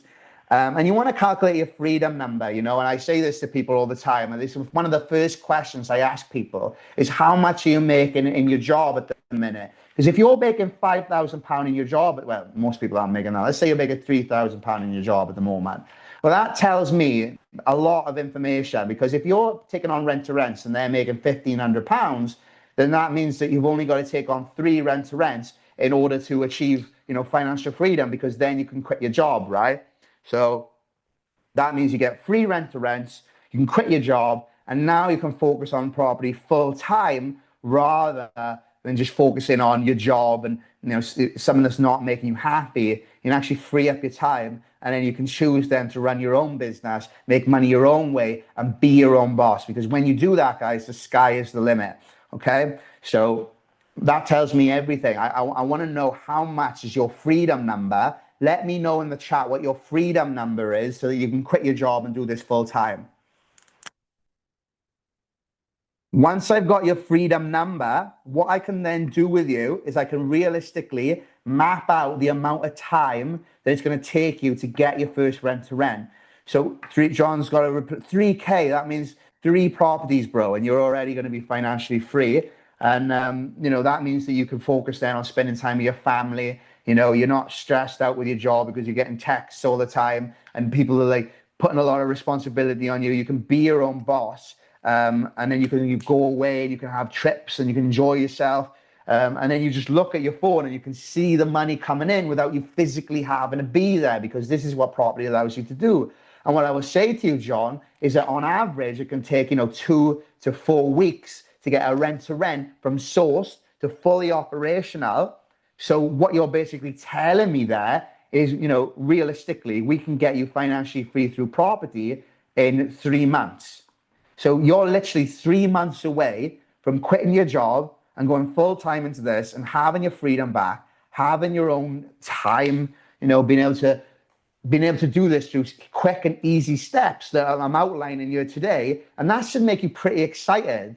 You know what I mean? Stuart's got to make 6K a month, so it's a little bit more. So Stuart might have to have 5 or 6 properties before he can quit his job. But I'm telling you what, Stuart, that first property you get, that just builds momentum. And once you've done it once, guys, and I'm speaking to you, like, once you've done this once, you will think that it's the easiest thing in the world. Sometimes we get so in our head about this sort of thing, and we are stuck in a place of indecision where it's like we're stuck in a pattern, right? And there are patterns that can make you very successful, guys, and I can show you those. But there are also these patterns that can keep you stuck. And a lot of people are stuck in these patterns, right? And it's keeping them in a place of indecision, and they can't get through it. And in order to break that pattern, you've got to want this for yourselves more than I want it for you. Because I can show you the way, but you've got to want this for yourself, because that's the most important thing. You've got to make sure that you actually take action rather than sit in the sidelines. Because when you're in your head, you're dead. But when you're out there taking action, then you're actually making your way towards your dream outcome. But action without information is foolish. So you want to get the right information, you want to use it and implement everything that I'm teaching you tonight. And you actually want to go out there and apply it, get the feedback, but also have somebody there to help you and, support you along the way. Because a mentor, that's what a mentor does. They're holding your hand. They're walking you through it. They're walking you up the mountain together. I've got mentors. I've spent over £50,000 on mentors, coming closer to £100,000 now. And I've got people who I can just text at any point when I'm struggling with something, and they send me a voice note back. And it's like they tell me what I need to do so I can get to the next step. I can get up the mountain faster rather than just getting lost in a snowstorm and feeling like I'm stuck and I'm lost and going back down the mountain. If you guys want to fast track yourself to the mountain, then comment yes in the comments, okay? Because, this is something that I'm really passionate about. And I'm going to be able to give you guys the tools and resources to be able to do this. Thank you, Stuart. So the property checklist, we've got the sourcing checklist, the step-by-step criteria for evaluating properties, including location factors, layout requirements, and financial thresholds. So you never miss critical details when you're viewing a property. I'll give you host communication templates, pre-written messages to communicate with guests in scenarios to get booking confirmations, things like that. And then a legal compliance guide. That's all your health and safety, making sure you're insured. That's really important too. And then we're talking about what I actually offer. I've got a coaching program where we've got over 50 plus hours of videos covering every aspect of rent to rent. We've got a community. I absolutely love and adore my community. I've got some of the best people in the world in there. People like Stuart, people like Cameron, people who just come into the community and are just adding so much value. Karina is amazing. Everybody's at different stages and they're all supporting each other. We've also got the Skool community, which is really cool, where we do 3 coaching calls a week. I'm not going to try and, I'm going to tell you about that. And if you want to find out more about that, guys, you can literally just reach out to me because we do offer group coaching. It is something that I'm really passionate about, but I only want the right people in the group coaching anyway. So it's not something I'm just going to offer on this call, but that's what we're doing. You know what I mean? What we're going to do is I'm going to answer some frequently asked questions for you guys. Is this legal in the UK? And the answer is yes. Short-term rentals are legal in the UK, but you do have to have that company-led agreement. Can I keep my costs low? Yes, that's how you do the co-hosting. I know a lot of you guys have been asking about the co-hosting, where you literally just take 10% of the gross revenue and you don't have to invest that initial capital up front. Can I manage properties remotely if I travel or relocate? I'm going to Thailand in December for 5 weeks. My rent-to-rents are in Watford. They're just fully booked. I don't deal with it. I got cleaners. I got people on call who will go to the property whenever. It's all systemized in a way where I don't actually physically be there. And what if I can't afford to buy a property? You don't need to buy a property. I just showed you guys how rent to rent is actually a lot better than buying a property because you're making more money. You get your money back quicker and you can use that money, if you're so inclined, to buy properties like me. You can become a property millionaire. You can have people congratulating you on your success. You can see that money coming in without you actually having to be there physically, and you'll feel amazing. The sky is the limit, but it starts with rent to rent and deal sourcing. And if you guys want to know about deal sourcing, I can go into that another time, but it's another topic that a lot of my clients are actually utilizing in the community. Tom and Will have sold over 10 grand's worth of deals since being in the community, and it's just crazy. That's like 3 months. So if you were making an extra 10 grand, what would that do for you? Let me know in the comments. So we will do a Q&A, but before we do the Q&A, I told you guys that I have an offer for 5 people. And you guys are going to absolutely love this offer because it's something that I'm not actually, I wasn't going to do it again, but I have so much fun at it. What I'm doing is, and I'm going to let you guys ask me a question. What's my biggest objection when I'm approaching landlords?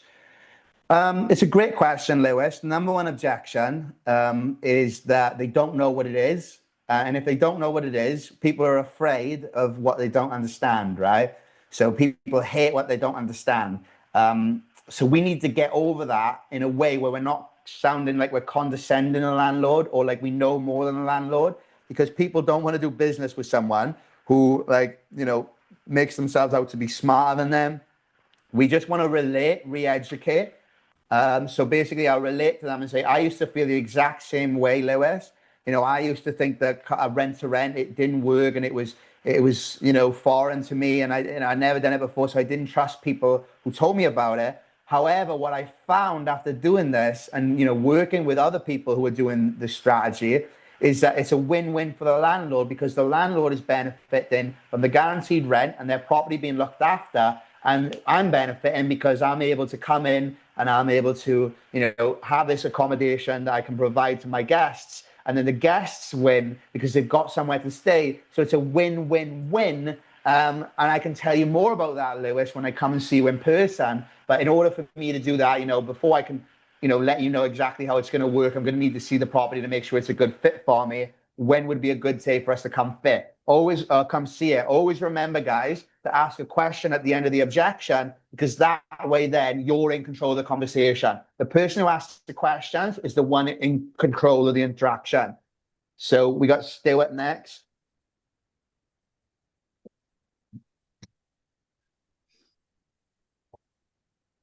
The hardest part about rent to rent, oh, I think the hardest part is just getting that first one. Because a lot of people get stuck on that first one, which is why I always recommend getting support. Which is why you should come down to my house, by the way, because I'll help you get that first one over the line. Once you get that first rent to rent, you realize how easy it is. But again, people are afraid of what they don't understand. Just like the landlord is afraid of rent to rent, you are going to be afraid of rent to rent, and you're going to feel like you're going to feel stuck, like you can't make a decision, because you're like, oh, I've never done it before, and I'm afraid.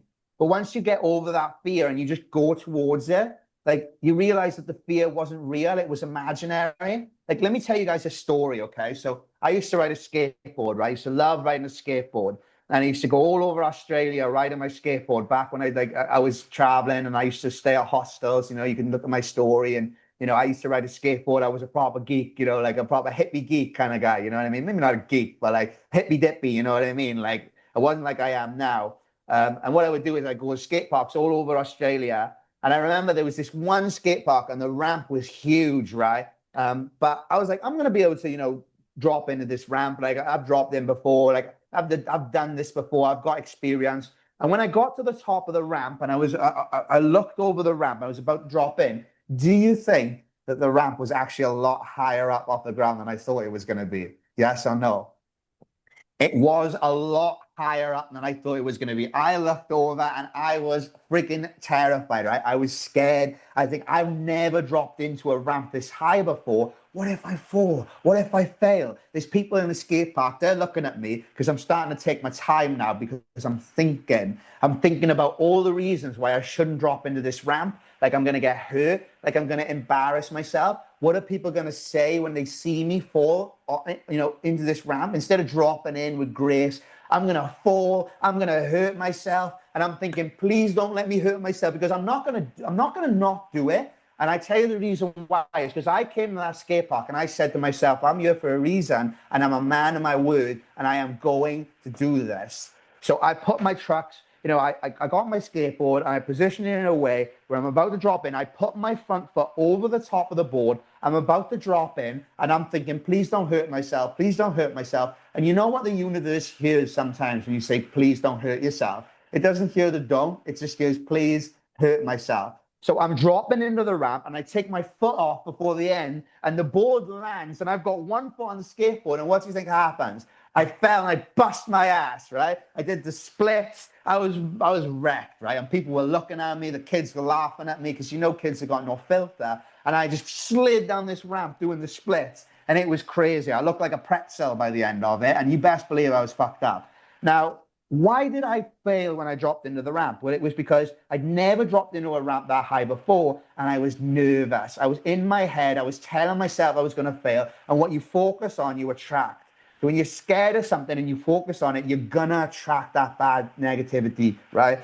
Now, the good thing that I did was at least I committed. And you better know that I went back to that skate park. And before I went on that ramp again, I was listening to some good music this time because I wanted to put myself in that good mental state. I wanted to put myself in a peak state. And listening to good music, I went up there and I thought, you know what? If I fall and I bust my ass, like, I'm just going to go. I'm not even going to think about that. Like, it is what it is. I'm going to drop in again. And this time I'm just going to go with it. And I'm not going to hold back. I'm going to go 100% and I'm going to go all in. And I dropped in, and what do you think happened? I landed a check. Well, it's not a check, it's a drop in, but I landed the drop in. I felt amazing. I was proud of myself, and I was saying to myself, wow, I can't wait to do that again. That is what as soon as I dropped in, I cannot wait to do that again. And that's what your first rent to rent is like. You get your first rent to rent over the line, you get the relief. You did it right because you went all in and you got a mentor and you did it right. And then you got an excellent first experience, and then you want to do it again and again, and then the sky is the limit. Okay, so the hardest thing in anything, not just rent to rent, not just property, not just speaking to a landlord, is the first one. That's why I want to spend a day with you, so you can actually be there with me in person, so I can hold your hand and tell you it's okay. You don't need to be nervous. I've done this a million times. I've got the strategies, I've got the systems, I've got the templates, I've got the agreements. Like, I can show you the way, but I need you to step up and be on that ramp and drop in. And if you don't want to be in the skate park, that's cool as well. But, you know, like, without being in the skate park, you're not going to have the best story. And I've got the best stories, okay? So anyway, Yeah, I got a question. So obviously, whenever you saw something new, we all see quite new. We always see making mistakes and stuff like that. So what would you say your biggest mistake you made at the start, and like what did it teach you basically? that's a good question as well. I really like that. What was my biggest mistake?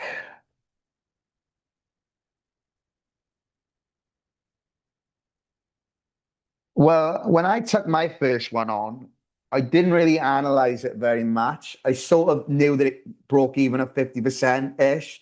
I didn't really do due diligence enough. I just dropped in because that's the kind of guy I am, where I just drop in and I'm a fuck. What was it? I'm a fuck around and find out personality. Okay, so the reason why I'm a great person to coach you guys is because I'm going to tell you to drop in. You know what I mean? And I'm going to be there for you. But I wasn't there for myself at that point because I didn't have the experience. So I dropped in, you know, and I hurt myself because what I did was I hired a management company to come in and take care of it. Now, 9 times out of 10, the management company is going to take the money off you, and they're going to take the money off the revenue. So they're going to take like, I think it's 10 to 15% of the profit, maybe 10. I don't remember now because I don't get a management company anymore. I can do it myself. And it's so easy to do it yourself, by the way, and I can teach you that. But yeah, they were taking money. I was losing money. I was in Hawaii at the time, and I looked at my bank account. I was like, oh my God, I'm actually losing money every single month. And this was going on like for 4 months before I checked.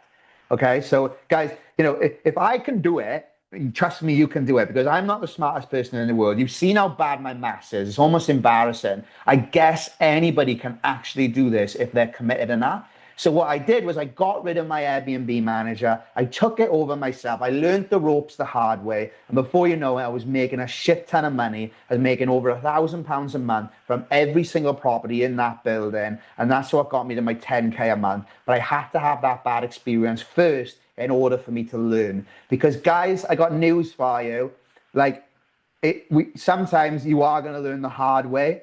Like, and that's okay because it's better to learn the hard way than not to learn at all. Like, what I need you guys to do is I need you to get out of your head and just start taking action and implementing the things that I'm teaching you tonight on this. You know, I've showed you so much information tonight, and you can go out there and you can do it yourself. But I am there to be able to give you guys a helping hand, the helping hand that I wish that I had when I got started. So yes, going back to it, I was naive. I made a decision. I took some action. I got a bad result. I didn't stew in it. I took my property back. I took over the management. And then before you know it, I was making 10K a month. So it was a success, but it was a challenge in the beginning. And I like to call them challenges, not problems, because a problem is a really negative word, whereas a challenge is fun. And I want to be having fun in property. If you guys want to be having fun while you do this, then let me know in the comments, because guys, I got news for you. It's not all about like hitting the grindstone and like slaving away. And you know, just because you work really hard on your jobs doesn't mean that you need to work really hard on this. You just need to work smart, and you need to know what to do and how to do it. And I'm there to show you that. And, you know, I want you to follow my page. I want you to reach out to me. I want to have conversations with you. I want to help you all. Like, you're all on this call for a reason.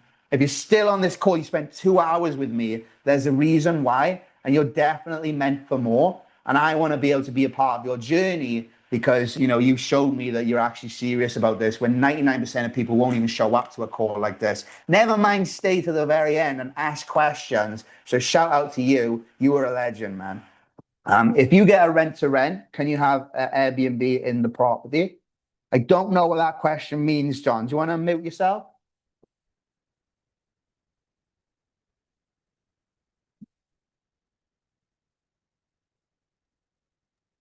Uh, um, if you get a rent to rent, can you have an Airbnb in the property? I rent to rent, usually they do use Airbnb. Yeah, you don't have to use Airbnb, guys. You can literally do a rent to rent where you rent the property out and you just rent it out to somebody else, as long as you've got that in the agreement. So that's what I'm saying. If the rent to rent doesn't work and it's terrible, then that's fine. Just rent it out and then rent it out to somebody and make £100 a month until the break close. So you'd only need to be making £100 a month, and you just sandwich lease it. So you say, oh, I rent it off you, and then I rent it to somebody else. They come in, they stay there. We furnish the property. They're not paying me extremely high rent, but I'm covering my bills and my maintenance and my management. And then I just give the property back to them because it doesn't work. But at least you tried, and at least you got a good you got a good, well, you didn't get a good experience. You got an experience. And now you know what works in the future. But that's the kind of thing that may end up happening if you go out and do it on your own. But if you decide to do it with someone like me and you're a part of my community, I'm not going to let that happen to you.